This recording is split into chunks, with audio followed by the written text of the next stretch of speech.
नमोस्तु नमोस्तु नमोस्तु महाराज जी। छुल्लक श्री के चरणों में इच्छामी महाराज जी। महाराज जी, मेरी जिज्ञासा ये है कि आप और गुरु माँ आसमती माता जी ने हमें बताया है कि हमेशा समाज को बढ़ावा दो, समाज का हाथ खींचो ना कि टांग।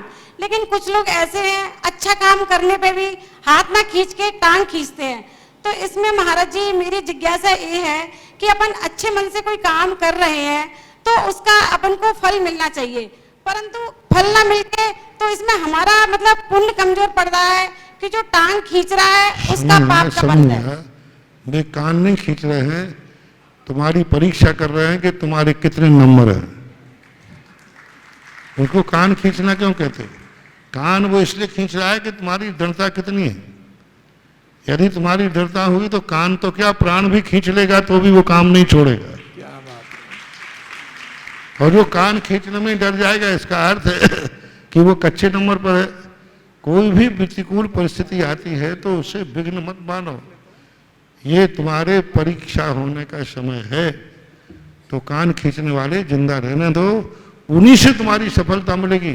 कान खींचने के बाद तुमने आगे निकल गए तभी लोग तालियां बजाएंगे, वाह इतने कान खींचने पर सफल हो गया पट्टा। नमस्ते महाराज जी।